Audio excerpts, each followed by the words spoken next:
Hello, Portland here from Portland Metro Records, and we are once again at the garages in Lake Oswego. And today I have Justice Robinett from Dead Thrall. The Demon Kage from the Demon Kage. Awesome. Thank you guys so much for coming out here. Yeah. Thanks for having us. Absolutely. You, my friend, have been on before. Yes, I have been on before. It's been about 4 years. Thank you for coming back on.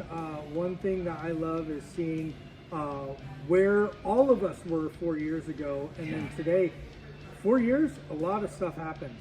Yeah, a lot of stuff does happen, and it's been a wild journey to get to the year that we are right now. Yeah, and be able to go out and do shows again, finally. Yes, yes. I'm so happy that it's all opened back up. I first want to say you celebrate a birthday. Happy birthday. Thank you. Yes. And one important thing that I want to bring up with at the garages in Lake Oswego, they are all ages. And I think that is so important today because so many places are not.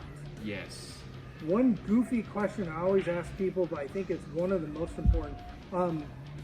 Where were you, how old were you when you got involved in music? I was very young. I was about 10 or 11 years old. I was about in 4th grade when I started being in choir, and then because I had to wait a year, they were like, oh, you could start you could either be in orchestra or choir in 4th grade, and then you have to start band in 5th grade. So I was like, fine, I want to play music really bad. So I started in 4th grade with singing, and then 5th grade I started playing the clarinet. Oh my gosh, I also played the clarinet in 5th grade. I think it's like you're the leftover kid, you get the clarinet. Yeah. Learn how to use a reed. That's how I felt too. I was like, you're like, you have to wait. You have to play clarinet first. And You're like, I then want you the play oboe. saxophone. No oboe for you. And how old were you when you got started? I was actually 14 in junior high, and they put a guitar in my hand in a class, and I was in love. It never left Okay. me. It never left my hand. And then when I was like 19, everyone was like, you need to play bass for me, and that's been my story for like 20 years. Awesome. So, That's normally how that goes. right? Yeah, you're like, oh, there's no bass players in my hometown. You're like, I guess. Guess I gotta play bass. But then you fall in love with that instrument, and it's a whole different. But now I'm trying to focus on acoustic guitar. But my real love, everyone, is magic. Yes. Yeah. Talk about that later. When you were younger, both of you, where did you go to see music or get your experience with music? Right, yeah. I went to, wherever, I mean, if it was local in Salem, if there was something going on at the, Riverfront Park or wherever, it was a privilege when that stuff happened. So when I could and when I had time, I would always go out there, and there's like World Beat Festival and things like that. And in terms of like actual venues, in Portland and things like that, in high school, that was when I first went to my first metal show. I went to the Hawthorne, and then after that, it was places like the Roseland, and there used to be a place down in downtown Portland called the Paris Theater. Oh yeah. Yeah, Paris Theater. They lost the roof, darn it. Yeah, they lost the roof, unfortunately. Yeah, absolutely right. And then the other part that I love about musicians that maybe not everybody knows is a lot of people think, okay, he does metal, he's only metal family. But I find most of the time, kind of that mixing of genres, or I know one producer, he's real famous for producing hip hop, but he's in a metal band. Yeah.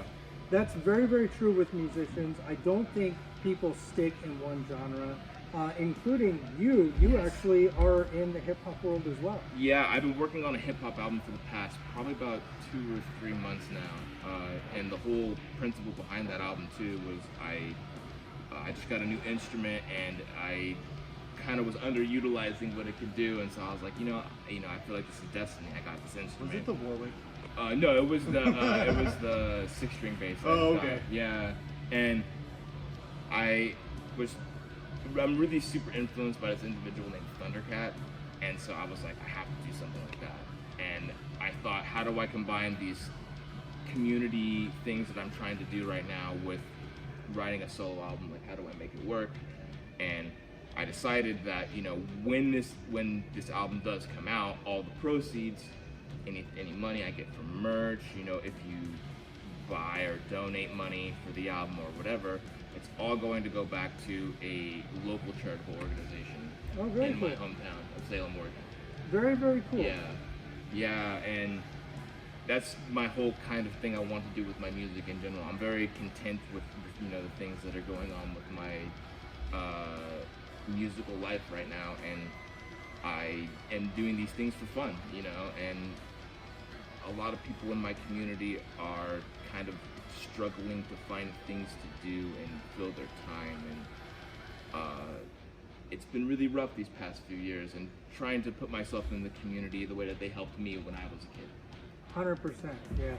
And one thing that I know, just from doing, by the way, Portland Metro Records is all genres of music, so we work with everybody, and the hip hop community. There's a lot of street teams, and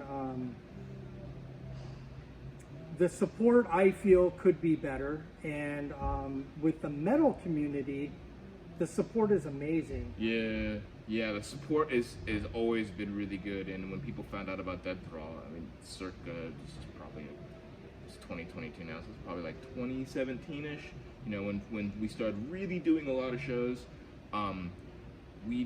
the overwhelming amount of support, even Dead Thrall's first show, people were out there and really supporting us and making us feel like we had been there for 10 plus years, and we were really young. We were, I started gigging in bars at 19 years old, and so they really made me feel welcome. And we're not Portlanders at all. We're a Portland-based band, but we're definitely not Portlanders by heart. So feeling that kind of intimacy and feeling like I'm close to those individuals was really cool. Yeah, there a lot of places do the Battle of the Bands, and the loudest people in the audience are usually the ones that are going up against the other band. It's a real great supportive. They want someone to win. Yeah, and I think the thing about the metal community too is like that sense of, if one person wins, then everybody's won. Yeah, it's not a competition. Yeah, it's not a competition. I mean, there are competitions, and you want to do your best, but I don't Sure. think you're actually like competing against other, you're competing to be the best band you possibly can be. Yeah, absolutely. And it's definitely not the most perfect thing on the planet. It has its ups and downs, I guess would be. But for what it is and what we've been dealing with for the past few years, it's been some of the most nicest individuals I've ever met in my entire life. That, to most people who are outside of the metal scene or understand the metal style or whatever, they're most likely the people that they wouldn't look at or approach or anything like that. It's really funny that those things work out like that. Yeah. And it's only getting better now. Where the thing is that there's been this big shift genre-wise between a lot of the older metal community and a lot of the newer metal community, and it's starting to become more inclusive in that more people, people were already mostly welcome in the metal community for a really long time. Now it's just getting even more welcome, and the artistic factor of what people are bringing to the table is becoming a lot more spread out, I would say. And in the same way where you were just mentioning not too long ago about genre mixing and things like that, there's a lot more of that happening, and it's a lot more diverse in the metal scene because of it now, which is great. One thing I've been really, really looking forward to seeing, because as perfect as the metal community is in the sense of community, I mean, I think I can't find another genre of music that has that level of community. Agreed. I feel like it could be a little more inclusive in that way and friendlier to some crowds of individuals that mainly the LGBTQ community would be probably one of the bigger ones. But I would say that's not something that's overly prevalent here in the Pacific Northwest, here in like Portland or Salem, but as an overall, for sure. Yeah, definitely. From traveling and doing shows and things like that, it's definitely gotten a lot better, and I'm hoping to continue to see more happening. True, yeah. We've definitely made some leaps and bounds, but there's still room to grow. Yeah, there's always room to grow. I'm not sure what it is about metal, but I'll tell you what I think it is. And I do live engineer on the soundboard, and when that kick drum comes on, you kind of see the crowd go, oh, Yeah. here we go. It's that excitement, and then the guitar, and then the fog, the laser, just like you can't help but just love being in the moment and loving everybody around you. That's what it seems like. When it comes to country, the country also, they all support each other. They all go to same genres. And I feel like maybe with country, they could kind of branch out a little bit more and start doing different venues. But at least for right now, in the country community, at least here in Portland, they go to the same venues. They're always welcome. They pack the house. I guess if it ain't broke, why? Yeah, if it ain't broke, don't fix it. Yeah, that's a hard one because those genres of music too they're I guess I don't want to say the word established because it's not like a metal hasn't been around for a really long Like 40 time. years now. Yeah, but you know, in terms of like in comparison to something like country, you know, there's the culture around what happens at those shows is more or less established too, and metal is this weird, constantly evolving culture of people. True. And you know, things have gone from, you know, in the 80s and 90s, this kind of, you know, moshing, push moshing kind of thing that people are kind of like out there dancing in the pit, you know. So I kind of feel like metal, to an extent, hasn't really said this is everything we have to offer. They still have more to give. It's still, in terms, you know, even in comparison to something like rock, because metal was supposed to be the evolution of rock, you know, I feel like metal really hasn't said this is, you know, this is the culture behind doing things, and this is how it's gonna be for a long time, you know, which is my favorite thing about metal, you know. And when you go around to different cities and you really see how the young individuals or even older individuals have really established themselves and how they feel about metal there, and so you get to really experience a different way for a crowd to enjoy your music, if that makes sense. Yeah, it does. Which is awesome. That's why we do it. And then the other genre that I feel struggles, but really shouldn't, is the singer-songwriter. And it seems like with the singer-songwriter, it is so focused on music that when it comes to promoting, or maybe it's just because you're one person trying to get that crowd of 20, can be extremely challenging. Oh yeah, and I think that has a lot to do with, you know, the types of venues people are picking to go play those types of shows. You know, it's the difference between playing an acoustic show on the stage we're on right now versus finding like a coffee shop or places where people are gonna come in and they're just gonna be there. You know? Regardless. Some of the regardless. best singer-songwriters I've seen have been on the streets. Mm-hmm. Busting out in like Portland or Seattle. You know, that's some of the best singer-songwriter stuff you're going to find right now. Yeah. Just getting out into your city, you know, and looking around, seeing, you know. And there's a lot of it now. I mean, I remember, you know, 10, 15 plus years ago, you know, the indie music scene was a lot of singer-songwriters, you know, and so that became kind of the mainstream thing, you know, through the middle of the 2010s, and so maybe that is one of the reasons that maybe not as popular anymore. It's the idea that it's become a little bit too mainstream. But other than that, I think it, you know, I've gone to a lot of shows, you know, where there's acoustic music playing, and it's hard to even notice it's there because either it's a really big, you know, just big enough so that, like, you know, this person's over in this corner and I have to like turn and sit next to them to actually hear them, or the venue's just too big in general. They're on a big stage and they're, you know, the type of people that would be coming there to just watch you play something like that wouldn't be as much so as right.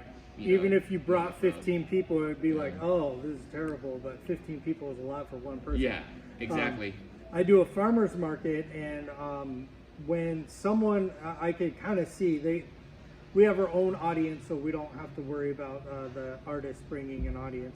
when you see someone and it touches their ear, Sure. it is just, It hits they'll the, yeah. come up like, is that a local person? Like, yeah, that person. So we have incredible talent. But yeah, how do we bring the audience or build the audience? Yeah. It's definitely something to. And even in 2022, I mean, I've done, you know, with my group, we used to do mostly just social media things, but I started going back to the old school word of mouth and just going out there and networking with people. And I really do think that knowing your audience and knowing your crowd and knowing who your community is, Sure. especially in 2022, is probably the most important thing that you could do for your music. Understand your community, know what kind of music you're putting out and the art, and really get influence from the art that's happening around you already, that people are already enjoying. You And also need to set your expectations and realize that we're still trying to build crowds again. yeah, 100%. Crowd building has been so hard, especially since Yeah. the pandemic, to actually get people to come out live and see. yes. So you gotta stress how different your live performance is gonna be over just watching it over webcam. Yeah. You know, there at home. Yeah. 1,000%, yeah. I mean, and I once you break that barrier of having people who know you and they know you personally to a degree, you know, but and how that, you know, is shown through your music, how your personality is shown through your music, it's you get a lot more response than just going out there and playing to an audience who doesn't know who you are. Yeah, You know? yeah. Or even playing to an audience that has seen you before but hasn't said a word to you or anything like that. They don't know you to some sort of Yes. extent, you know? I know exactly what you mean.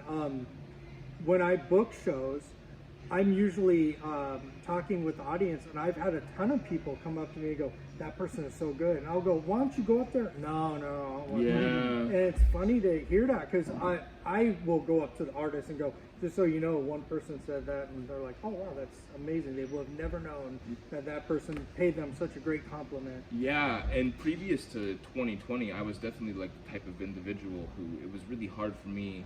I had a lot of anxiety around talking to individuals outside of playing and entertaining them on stage. And Just to be clear, I met Justice in 2020 and they had no problem saying, "Hey, we should be friends." exactly, Okay. Exactly. you know, and once I broke that barrier to really get out there and talk to people and really get to know people and exchange art, you know, and another part of that is being friends with other artists, because the most support that you can get for your art is when you support other artists, you know.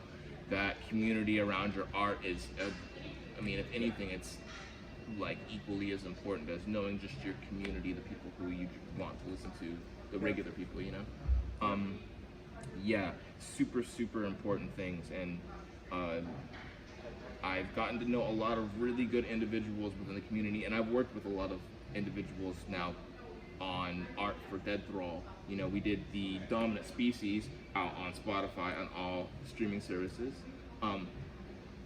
The art for that we got from an individual. They live in Portland, you know. A lot of our, what you call them, flyers or things we do for Sure, shows yeah. are done through a local artist, Jesse Bauman Art here in Salem. Amazing. Super, super So amazing. good. They're so amazing. And yeah, just, you know, you once you do things like that and you utilize what materials and what individuals are in your community, and you make it kind of going back to that word, community, another Yeah. community thing. You gotta find a way to bring it all together. I Yeah, think you gotta that's find a way to kind of bring what it all we're- together. Kind of how we're doing on. You want to talk about it right now? Yeah, let's Yes. talk about it right now. And then Go ahead. if you want to see some of this in action, you know, December 10th at the Infinity Room in Salem, it's going to be my band Dead Thrall, Illucence from Eugene, the Demon Kage emceeing, and Renacentia headlining at the Infinity Room. Heavy show for all the youngins, All ages. all ages, 7 p.m. to 9. You'll get the Magics, you'll get the Metal Metals friends.